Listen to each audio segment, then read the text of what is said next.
This call is now being recorded.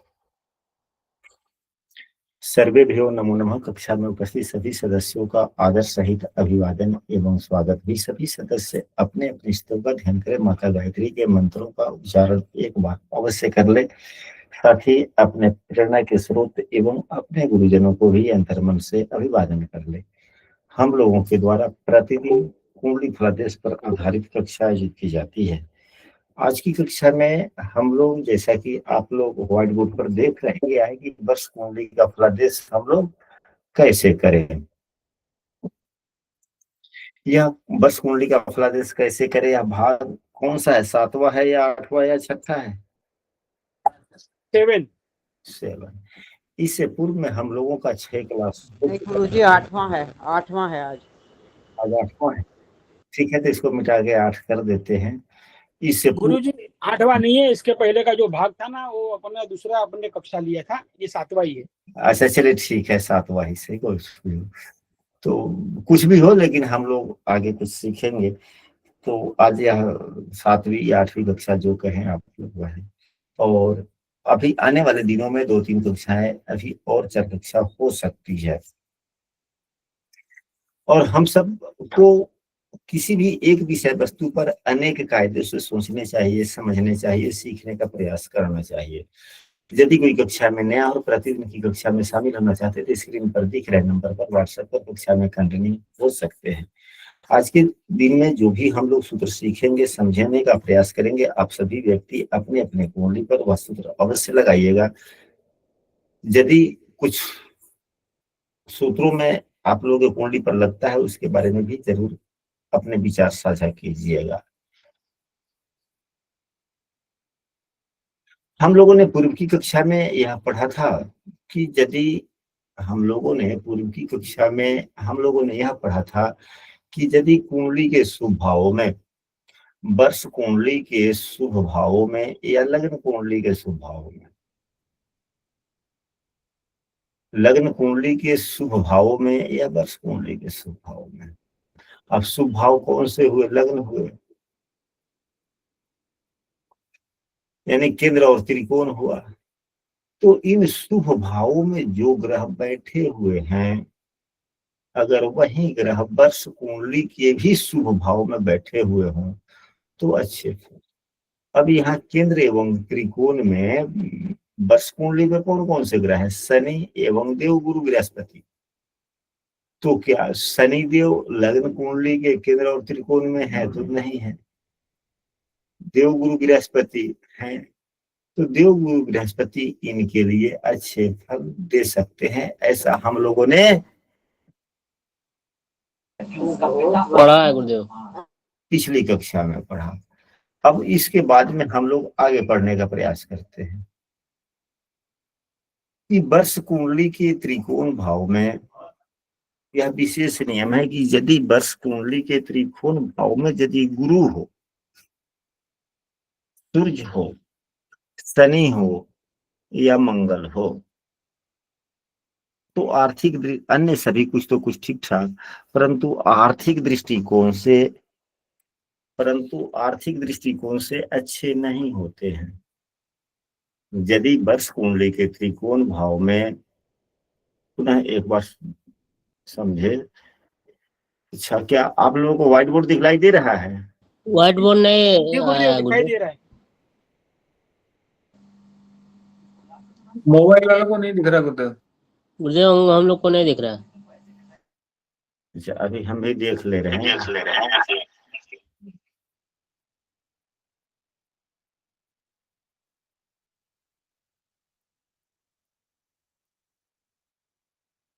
अब चला गया।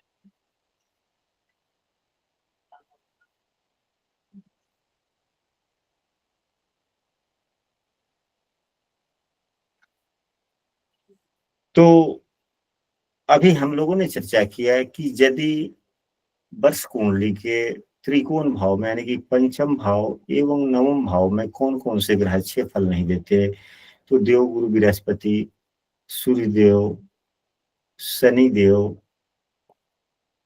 एवं मंगल देव।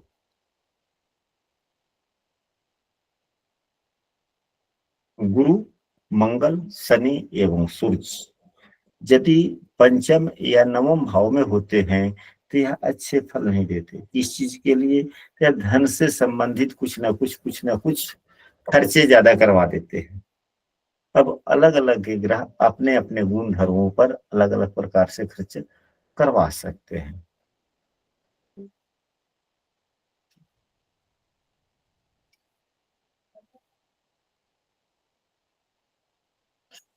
वर्ष कुंडली में शुक्र गुरुजी? एवं चंद्र, हाँ जी, ये जो आप बता रहे हैं ये वर्ष कुंडली में देखना है?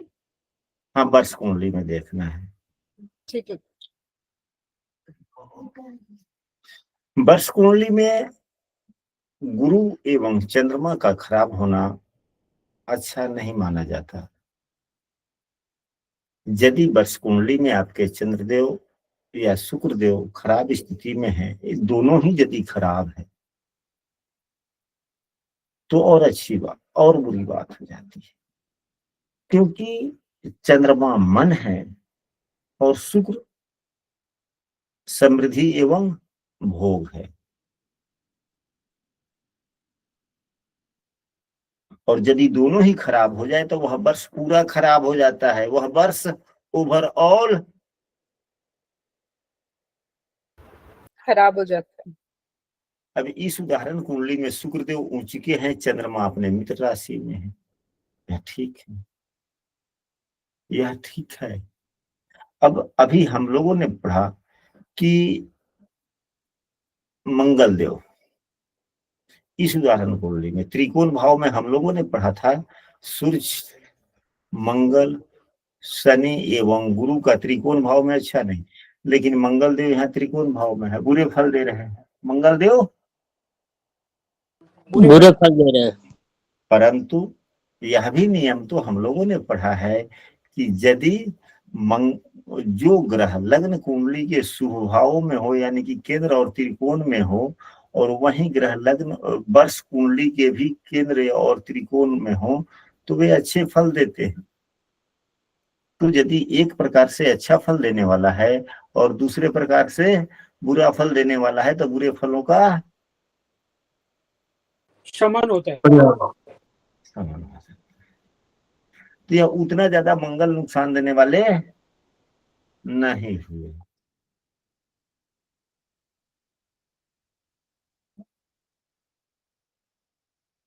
और लग्नेश स्वयं मित्रवत दृष्टि से भी देख रहा है, पंचम दृष्टि है। वर्ष कुंडली में तो यह मित्रवत दृष्टि ही हुई ना, ताजिक दृष्टि जिसे कहा जाता है। गुरु जी ये नियम दोबारा बता दीजिए, समझ नहीं आया। हमने यह कहा है कि यदि त्रिकोण भाव में यानी कि पंचम और नवम भाव में यदि सूर्य हो, गुरु हो, शनि हो या मंगल हो पंचम और नवम भाव में, तो यह धन हानि करवाते हैं। यानी कि धन के दृष्टिकोण से आय पर उतना बाधा नहीं देते, लेकिन खर्च के योग बना देते हैं। क्या करते हैं? खर्च के योग बना देते हैं। लेकिन यह भी हम लोगों ने पढ़ा है कि यदि लग्न कुंडली में यदि शुभ भाव में जो कोई ग्रह बैठा है, तो केंद्र या त्रिकोण, अगर इन्हीं भावों में बैठे हुए ग्रह यदि वर्ष कुंडली के भी शुभ भावों में बैठे हों तो अच्छे फल देते हैं। अब केवल इस दोनों कुंडली में मंगल देव ही एक ऐसे ग्रह हैं जो लग्न कुंडली के भी शुभ भाव में हैं एवं वर्ष कुंडली के भी शुभ भाव में है, लग्न कुंडली में योग कारक। हाँ जी गुरु जी आया समझ में। तो एक प्रकार से अच्छा होना और दूसरे प्रकार से बुरा होना, मतलब ले देकर न्यूट्रल। लेकिन थोड़ा तो मनुष्य है, खर्चा हुआ तो थोड़ा पिछले साल के अपेक्षाकृत बढ़ ही जाएगा, खर्चा थोड़ा बढ़ ही जाएगा। कारण यह है कि यह बुधदेव की राशि में बैठ गए मंगल,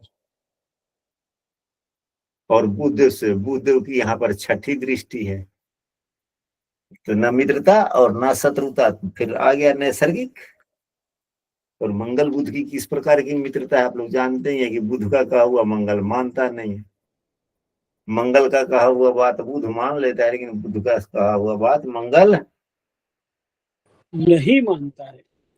नहीं मानता। हाँ, सूर्य एवं चंद्रमा की युति वर्ष कुंडली में अच्छी नहीं मानी जाती। अब तुम्हें हम लोग एक नए सूत्र पर चलते हैं। सूर्य एवं चंद्रमा की युति वर्ष कुंडली में अच्छी नहीं मानी जाती। अगर यह युति वर्ष कुंडली के छठे, 8वें या 12वें भाव में हो जाए तो और ज्यादा नुकसान हो जाता है।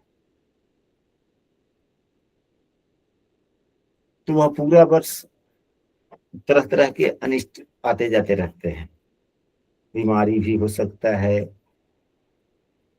अपने मन को किसी प्रकार से ठेस भी पहुंच सकता है, पिता से भी संबंधित समस्याएं आ सकती है, कार्यों में थोड़ा अवरोध हो सकता है, यश की प्राप्ति में डिले हो सकता है, आने वाले प्रमोशन के योग बन रहे हैं, लेकिन हो सकता है कि बस सूर्य चंद्रमा की युति हो गई वर्ष कुंडली में छठे, 8वें, 12वें में कहीं भी हो जाए नुकसानदायक है, लेकिन खास करके छठे, 8वें, 12वें में हो जाए तो और ज्यादा समस्या है, ट्रांसफर का रुक जाना इत्यादि।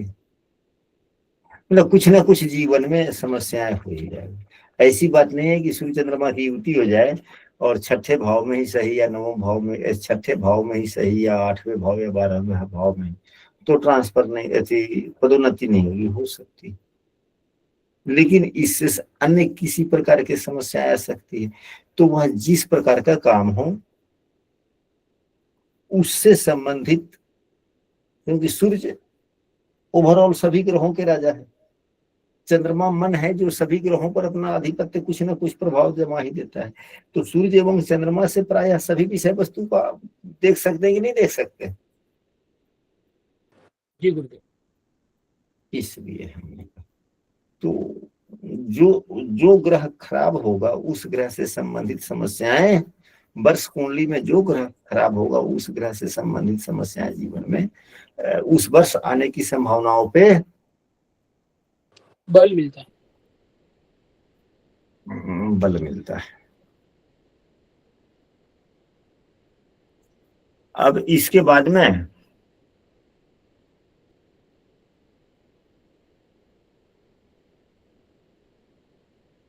चंद्रमा यदि पाप प्रभावित है, चंद्रमा यदि पाप प्रभावित है, इस कुंडली में पाप प्रभावित चंद्रमा है, देखा जाए शनि के द्वारा यह दृष्ट है और शनि की नीच राशि में भी चंद्रमा है। नहीं, शनि दृष्ट तीसरा है तो या मित्रवत है या शत्रुवत है? ताजिक। ताजिक, तो ताजिक दृष्टि हो गई, तीसरा और 11वां, पंचम एवं नवम, यह दृष्टियां हैं। तो हम सबों ने पूर्व की कक्षाओं में यह पढ़ा है कि फलादेश के 2 प्रकार के नियम होते हैं। फलादेश के 2 प्रकार के नियम होते हैं। एक प्रश्न जो होता है जो समृद्धि के परिचायक होते हैं, जैसे विवाह होगा नहीं होगा, कब तक होगा, दाम्पत्य जीवन अच्छा बीतेगा कि बुरा बीतेगा, घर परिवार खुशहाल रहेगा, बच्चे कैसे होंगे, पढ़ाई लिखाई उसके कैसे होंगे, मेरा बुद्धि विवेक कैसा होगा, तरह तरह की बातें। तो वह उन्नति समृद्धि में उनके प्रश्न हो गए। कुछ प्रश्न होते हैं जो एक्चुअली बीमारी से संबंधित होते हैं। दोनों के नियम 2 हो जाते हैं, दोनों के नियम 2 हो जाते हैं। तो यदि यह प्रश्न उन्नति समृद्धि हेतु होता तो शनिदेव की दृष्टियां कुछ अच्छी मान ली जाती, लेकिन देख तो रहे हैं अपने नीच राशि को ना। शनिदेव की तीसरी मित्रवत भी दृष्टि है, तो तीसरी दृष्टि उस ग्रह के लिए है, लेकिन यदि वहीं पे तीसरी दृष्टि पे जो राशि बन रही है वह नीच की राशि हो जाए तो भी क्या अच्छा ही फल देगा? या तीसरी दृष्टि पर अगर इनकी अपनी स्व राशि हो जाए या उच्च की राशि हो जाए तो और तीसरी दृष्टि पर अगर नीच राशि हो जाए तो दोनों के फलों में अंतर होगा या समान ही रह जाएगा?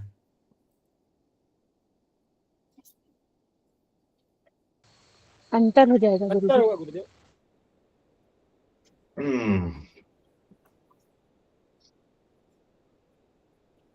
यहाँ पर अब देखिए, यह मंगल से भी चंद्रमा 11 में है। कहने का मतलब यह है कि यदि चंद्रमा वर्ष कुंडली में नैसर्गिक पापग्रहों से दृष्ट हो तो उस वर्ष पित्त से संबंधित बीमारियां होने की संभावनाएं बनती है। यानी कि गैस की भी बीमारी को तो पित्त से ही संबंध जोड़ के देखते हैं ना, जी गुरुदेव। चाहे जो भी हो। जी गुरुदेव, 100%। पित्त की संबंधी बीमारियां हो सकती हैं, क्योंकि मंगल अग्नि तत्व का है, चंद्रमा अग्नि तत्व की राशि में बैठा हुआ है, शनि वायु तत्व का ग्रह होकर के देख रहा है, चंद्रमा जल तत्व भी है, जल पर अग्नि का प्रभाव, जल अग्नि में बैठा हुआ भी बीमारियां हो सकती है। यानी कि चंद्रमा का नैसर्गिक पाप ग्रह से संबंध अगर वर्ष कुंडली में है तो उस वर्ष व्याधियां होने की संभावनाएं बनती है। तो व्याधियां किस प्रकार की हो सकती है? तो चंद्रमा जिस प्रकार के ग्रह से पीड़ित होंगे उस प्रकार की व्याधियां बनेगी। बनेगी नहीं, बनने की संभावना हो सकती हो है, क्योंकि ज्योतिष संभावनाओं का विषय है, विज्ञान है ना, रिसर्च संभावना पर ही चलता है। जब तक फाइनल ना हो जाए तब तक कैसे कोई कह दे कि हाँ हो सकता है, होगा। जी गुरुदेव, मैंने बनेगी इसलिए बोला क्योंकि वो जो उनको गैस का प्रॉब्लम हो गया उन्होंने बताया और आपने अच्छा पहले ही चलो बोल दिया। ठीक गुरुजी में है। व्हाइट बोर्ड नहीं दिख रहा।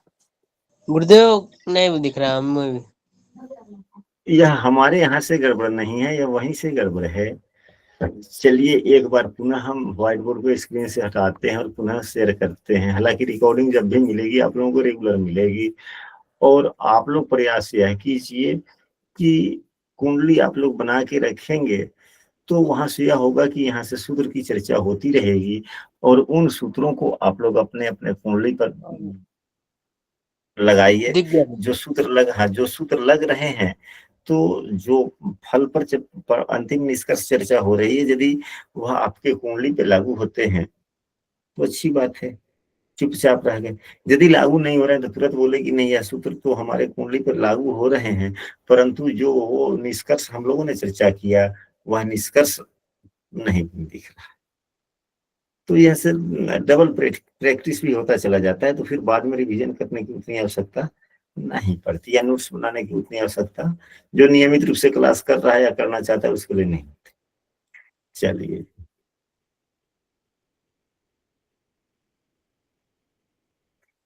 यदि चौथे या सातवें भाव में,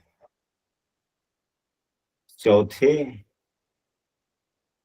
भाव में वर्ष कुंडली के चौथे भाव या सातवें भाव में शनि हो, मतलब इन पर शनि की दृष्टि नहीं, शनि की स्थिति ही हो, और पापग्रह के द्वारा देखे जा रहे हों या युत हो, यानी कि राहु या मंगल से वर्ष कुंडली में शनिदेव युत भी हो और चौथे और सातवें भाव में, चौथे या सातवें भाव में, तो वह बस समझिए कि कभी बीमारी है कभी नहीं है, एक बार दिखा के आए सब कुछ ठीक ठाक हो गया पुनः खराब हुआ, यानी कि साल भर दवा के पीछे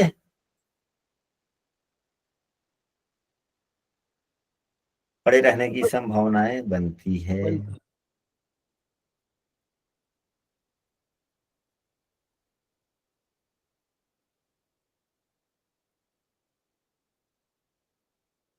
अब वर्षेस की बात करते हैं। इस कुंडली में वर्षेस कौन ग्रह बने हुए थे? तो बुधदेव बने हुए थे ना, जी गुरु। बुधदेव। तो लग्न कुंडली में देवगुरु बृहस्पति जिस राशि में होते हैं, अगर उसी राशि में वर्षेस वर्ष कुंडली में हो जाए तो बहुत अच्छा फल मिलता है।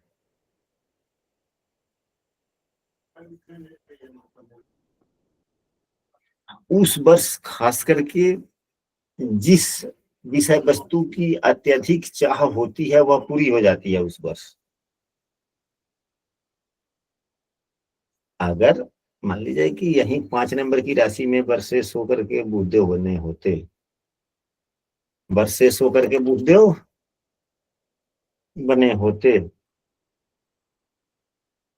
अगर शादी की उम्र होती, शादी करने के लिए इच्छुक होते, शादी हो जाती, या जिस राशि पर देवगुरु बृहस्पति लग्न कुंडली में है उसी राशि पर आपका वर्षेश इस जिस वर्ष है उस वर्ष दाम्पत्य जीवन में उतनी समस्याएं नहीं। यदि पूर्व से समस्याएं चल रही है, चलती हुई आ रही है, तो अगर वर्षेश बने ग्रह जो ही हाँ देवगुरु बृहस्पति जिस राशि में उसी राशि पर अगर वर्षेश गोचर कर रहा है तो विवाद मनमुटाव समाप्त होने की संभावना है, बढ़ने की नहीं, निष्कर्ष निकलने की नहीं, समाप्त हो जाने की। यानी कि लोग कहते हैं ना कि तलाक होगा कि नहीं, तो तलाक नहीं होगा, मिलन ही हो जाएगा। तलाक ना होकर के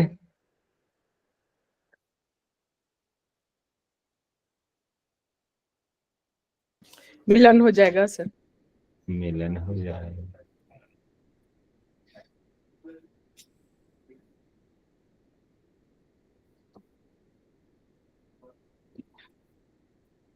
सूर्य, शनि एवं मंगल, यदि वर्ष कुंडली में मंगल देव 8वें भाव में हो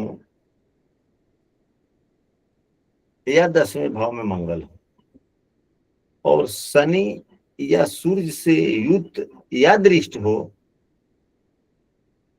वर्ष कुंडली में मंगल देव 8वें भाव में हो या 10वें भाव में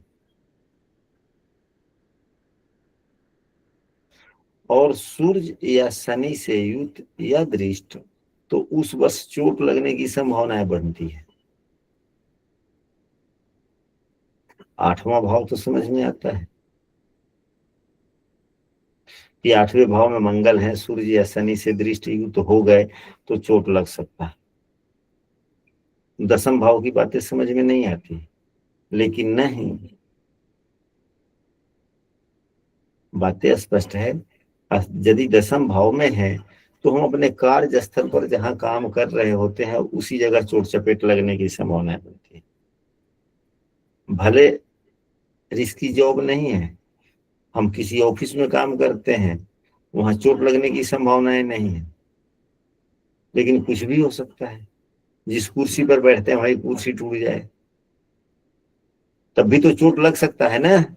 सड़क पर गाड़ी मोटर से ठोकर नहीं लगा, लेकिन वहां भी चोट लग सकता है। कुर्सी टूट सकती है कि नहीं टूट सकती है? किवाड़ से चोट लग सकता है कि नहीं लग सकता है?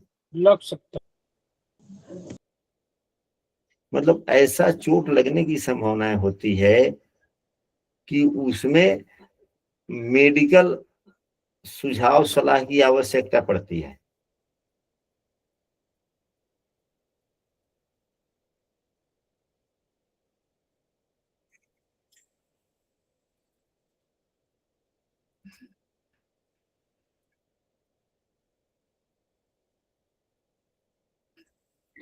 जन्म कुंडली में मंगल देव को देखें कि कहाँ है। जन्म कुंडली में मंगल देव जिस राशि में होते हैं, अगर उसी राशि में चंद्रमा वर्ष कुंडली में होता है, यह बहुत ही सुखद संयोग है। या अगर उस राशि में न हो तो उसके स्वामी की दूसरी राशि में हो जाए। जैसे इस उदाहरण कुंडली में मंगल देव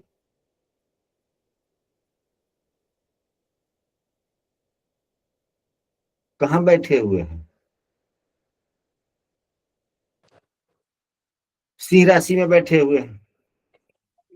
जी गुरु। मंगल देव सिंह राशि में बैठे हुए हैं और चंद्रमा कहाँ है? वर्ष कुंडली में मेष राशि में है। मेष राशि में।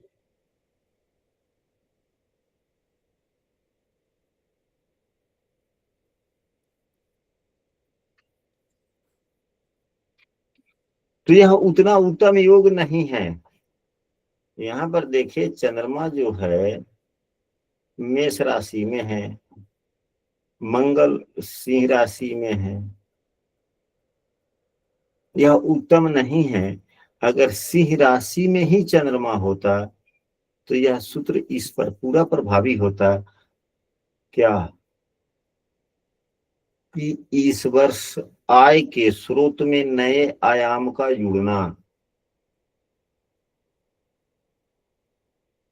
परंतु सूर्य की राशि में भले नहीं है वर्ष कुंडली में, लेकिन मेष राशि सूर्य की उच्च की राशि है, कुछ ना कुछ तो लाभ दे ही जाएगा।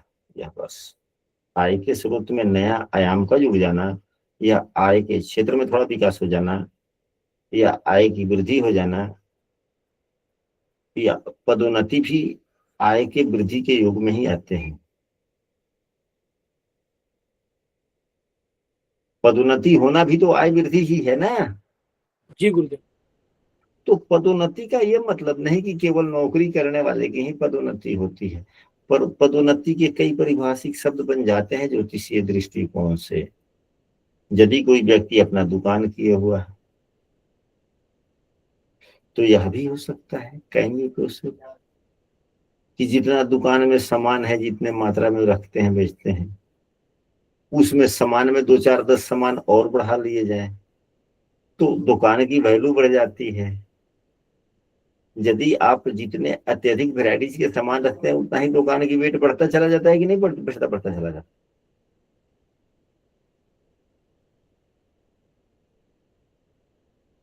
अगर पहले से ही किराना दुकान आपके पास में है और मन भी हो गया, आपके अंदर क्षमता भी है, पूंजी भी है, और उसमें कॉस्मेटिक सामान रखना शुरू कर दें या कॉपी कलम ही रखना शुरू कर दें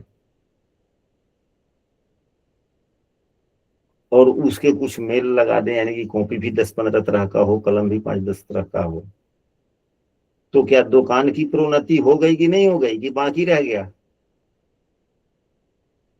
होगी गई गुरुदेव।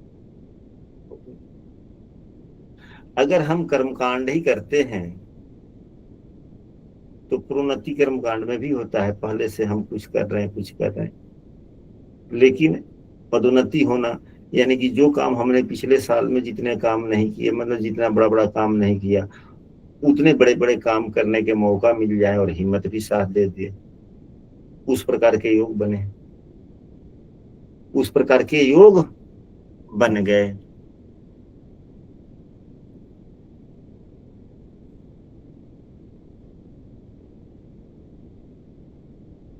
यानी कि जन्म का मंगल आपके जिस राशि में है उसी राशि में यदि चंद्रमा वर्ष कुंडली में है तो यह बड़ी बातें होती है।